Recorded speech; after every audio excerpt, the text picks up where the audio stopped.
नमस्कार दोस्तों, स्वागत है अपने YouTube चैनल जीके फैक्ट्री के अंदर। दोस्तों, इस वीडियो के अंदर मैं लेकर आया हूँ साइंस से संबंधित 50 इंपॉर्टेंट क्वेश्चन जो कि प्रत्येक एग्जाम के लिए महत्वपूर्ण रहेंगे। वीडियो के अंत तक जरूर बने रहना। वीडियो पसंद आए तो लाइक करना। अगर आप चैनल पर न्यू हैं तो चैनल को सब्सक्राइब जरूर करना। साथ ही बेल आइकन को भी प्रेस कर देना ताकि अगले वीडियो का नोटिफिकेशन सबसे पहले आपको मिल सके। तो चलिए शुरुआत करते हैं। पहला क्वेश्चन है कि ध्वनि की रफ्तार किसमें तेज होगी, पानी या फिर हवा के अंदर। जिस वस्तु का घनत्व है वो अधिक होगा उसमें ध्वनि की रफ्तार भी क्या होगी, अधिक होगी। और पानी और हवा की बात करें तो पानी का घनत्व है वो हवा से अधिक होता है, इसलिए ध्वनि की रफ्तार है वो पानी के अंदर अधिक होगी।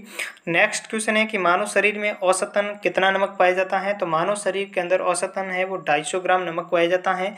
मानव शरीर के कुल वजन का 65% ऑक्सीजन, 18% कार्बन, 10% हाइड्रोजन, 3% नाइट्रोजन और 1.5% कैल्शियम भाग होता है। जीवाणु को नष्ट करने के लिए निम्नलिखित में से किस गैस का प्रयोग किया जाता है। तो जीवाणु को नष्ट करने के लिए क्लोरीन गैस का प्रयोग किया जाता है। क्लोरीन एक हैलोजन गैस है। क्लोरीन के परमाणु क्रमांक की बात करें तो 17 नंबर पर होती है और क्लोरीन है ये पी ब्लॉक का तत्व है। क्लोरीन का उपयोग किया जाता है कागज और कपड़े के अंदर। नेक्स्ट क्वेश्चन हो जाएगा 4 नंबर कि अम्ल वर्षा वनस्पति को नष्ट कर देती है क्योंकि इसके अंदर क्या होता है, सल्फ्यूरिक अम्ल होता है। अम्ल वर्षा वनस्पति को सल्फ्यूरिक अम्ल के कारण नष्ट कर देती हैं। अगला है कि एरोसोल का उदाहरण है। तो एरोसोल का उदाहरण है वो धुआं हो जाएगा। एरोसोल धुआं, धूल, कोहरा ये किसके उदाहरण है, एरोसोल के हो जाएंगे। अगला क्वेश्चन है कि हरे फलों को कृत्रिम रूप से पकाने के लिए प्रयुक्त गैस कौन सी है। तो हरे फलों को कृत्रिम रूप से पकाने के लिए एथिलीन का प्रयोग किया जाता है। और एसिटिलीन की बात करें तो वेल्डिंग के अंदर एसिटिलीन का प्रयोग किया जाता है।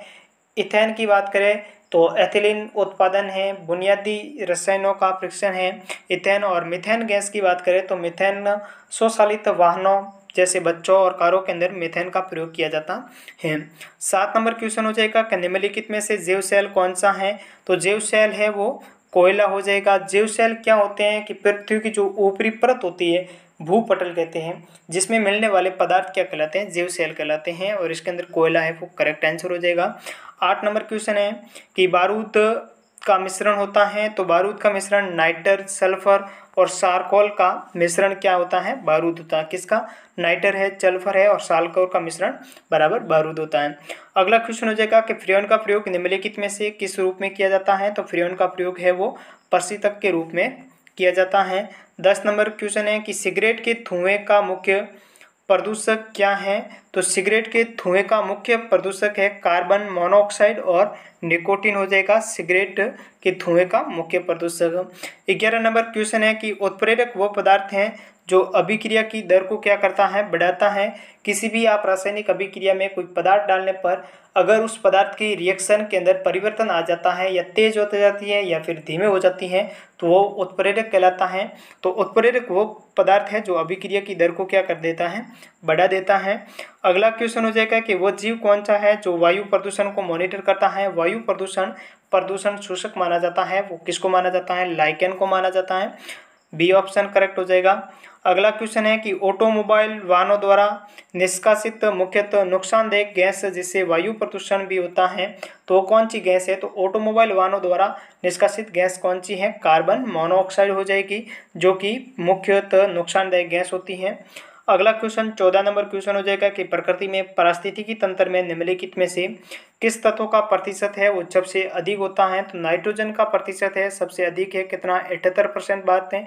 उसके बाद ऑक्सीजन का है, ऑक्सीजन का कितना है, 21% ऑक्सीजन हो जाएगी। और उसके बाद बात करें ऑर्गन का है, ऑर्गन का 0.93% ऑर्गन हो जाएगा और 0.03 ये है कार्बन का प्रतिशत। 15 नंबर क्वेश्चन हो जाएगा कि चर्म रोग के उपचार में प्रयोग किया जाने वाला रेडियो आइसोटोप कौन सा है। तो चर्म रोग के प्रयोग में किया जाने वाला रेडियो आइसोटोप है फास्फोरस के। रेडियो फास्फोरस का जो प्रयोग है वो चर्म रोग के उपचार के अंदर किया जाता है। बहुत अधिक ऊंचाई पर मनुष्य की लाल रुधिर कणिकाओं की संख्या में क्या परिवर्तन होता है। तो बहुत अधिक आप ऊंचाई पर जाएंगे तो मनुष्य की लाल रुधिर कणिकाओं की संख्या है वो बढ़ जाती है। बी ऑप्शन करेक्ट हो जाएगा। अगला क्वेश्चन है कृत्रिम सैटेलाइट के अंदर व्यक्ति फारहीन महसूस करता है क्योंकि पृथ्वी के आकर्षण का बल क्या होता है। कि कृत्रिम जो सैटेलाइट है, कृत्रिम सैटेलाइट के अंदर व्यक्ति है वो भारहीनता की महसूस करता है, क्योंकि अभिकेंद्रीय बल क्या हो जाता है, समान हो जाता है। 18 नंबर क्वेश्चन है कि आधुनिक शक्तिशाली चुंबक किससे बनते हैं? तो आधुनिक शक्तिशाली चुंबक है एल्यूमिनियम, कोबाल्ट एवं निकल की मिश्र धातु से बनाए जाते हैं आधुनिक शक्तिशाली चुंबक। 19 नंबर क्वेश्चन हो जाएगा कि निम्नलिखित में से किस कोटि के फोटोफ्रेंट की जो जीवन होती है सबसे लंबी होती है? तो जो श्वेत श्याम प्रिंट होते हैं उसकी फोटो जीवन अवधि है वो लंबी होगी। कि किस कोटि के फोटो प्रिंट की जीवन अवधि सबसे लंबी होती है? तो श्वेत श्याम प्रिंट की जो अवधि है वो सबसे जीवन अवधि लंबी होती है। अगला क्वेश्चन हो जाएगा कि ताम्र की डिस्क में एक छेद है, यदि डिस्क को गर्म किया जाए तो छेद का आकार क्या होता है? ताम्र की डिस्क में छेद है, अगर आप डिस्क को गर्म करेंगे तो उसका आकार है वो घट जाएगा। 21 नंबर क्वेश्चन हो जाएगा कि सागर में बहते हिमखंड के द्रव्यमान के कुल 10 भागों में से कितना जो है वो जल तल के ऊपर रहता है? तो 1 भाग है वो तल के ऊपर रहता है और 10 भाग है वो तल के नीचे रहते हैं। मतलब कहने का अर्थ है 1/10वां भाग जो है वो तल के ऊपर रहता है और जो 9 भाग पीछे रहे वो कहाँ, तल के नीचे रहते हैं। 22 नंबर क्वेश्चन हो जाएगा कि नाभिकीय रिएक्टर में इनमें से कौन सा ईंधन का काम करता है? तो नाभिकीय रिएक्टर में ईंधन का काम कौन करता है? यूरेनियम है नाभिकीय रिएक्टर में ईंधन का काम करता है। अगला क्वेश्चन हो जाएगा कि न्यूक्लियर रिएक्टर में न्यूट्रॉन को किससे अवमंदित किया जाता है?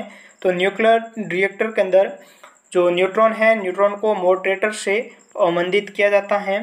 24 नंबर क्वेश्चन हो जाएगा निम्नलिखित में से वो कंपनी कौन सी है जिसने ट्रांजिस्टर रेडियो का आविष्कार किया था? तो ट्रांजिस्टर रेडियो का आविष्कार है वो किसके द्वारा किया गया? सोनी के द्वारा किया गया था। 25 नंबर क्वेश्चन है कि हीलियम गैस को गुब्बारों के अंदर क्यों भरा जाता है? तो हीलियम गैस है ये वायु से हल्की होती है और हीलियम से भी हाइड्रोजन हल्की होती है, लेकिन इसका प्रयोग गुब्बारों के अंदर नहीं किया जाता है क्योंकि एक हाइड्रोजन विस्फोटक गैस होती है। 26 नंबर क्वेश्चन हो जाएगा कि अति लघु समय अंतरालों को सही समय मापन के लिए निम्नलिखित में से किसका प्रयोग किया जाता है? तो सही समय मापने के लिए परमाणु घड़ियों का प्रयोग किया जाता है। कि अति लघु समय अंतरालों में सही समय मापन के लिए परमाणु घड़ियों का प्रयोग किया जाता है। और 27 नंबर क्वेश्चन है कि निम्नलिखित में से वो व्यक्ति कौन है जिसे भारतीय मिसाइल प्रौद्योगिकी का पिता कहा जाता है? तो भारतीय मिसाइल प्रौद्योगिकी का पिता किसे कहा जाता है? डॉक्टर होमी भाभा को भारतीय मिसाइल प्रौद्योगिकी का पिता कहा जाता है, जबकि डॉक्टर एपीजे अब्दुल कलाम को मिसाइल मैन के नाम से जाना जाता है। अगला क्वेश्चन हो जाएगा कि नाभिकीय रिएक्टरों में ग्रेफाइट का प्रयोग किया जाता है। तो नाभिकीय रिएक्टरों में ग्रेफाइट का प्रयोग है वो विमंदक के रूप में किया जाता है। 29 नंबर क्वेश्चन है कि पोर्टलैंड सीमेंट का आविष्कार किसने किया था? तो पोर्टलैंड सीमेंट का आविष्कार जो है वो जोसेफ अस्पलिन के द्वारा किया गया था। पोर्टलैंड सीमेंट का आविष्कार जोसेफ अस्पलिन हो जाएगा। और 30 नंबर क्वेश्चन है कि अल्फ्रेड नोबेल को नोबेल पुरस्कार वितरण हेतु एक निधि स्थापित करने के लिए धनराशि किस आविष्कार में मिली थी? तो अल्फ्रेड नोबेल को एक निधि स्थापित करने के लिए जो धनराशि मिली थी वो किस आविष्कार के अंदर मिली थी? तो डायनामाइट के अंदर मिली थी।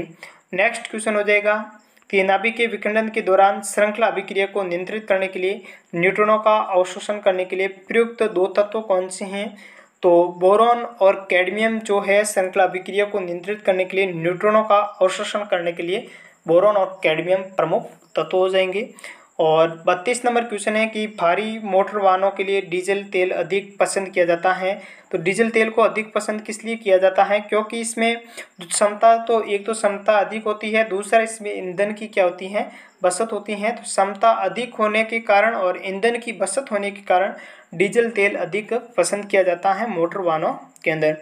अगला क्वेश्चन हो जाएगा 33 नंबर है कि यूरेनियम विखंडन की सतत प्रक्रिया को जारी रखने में किस कण की जरूरत होती है? तो यूरेनियम विखंडन की सतत प्रक्रिया को जारी रखने के लिए न्यूट्रॉन की जरूरत होती है। किसकी जरूरत होती है? न्यूट्रॉन की, यूरेनियम की सतत प्रक्रिया को जारी रखने के लिए।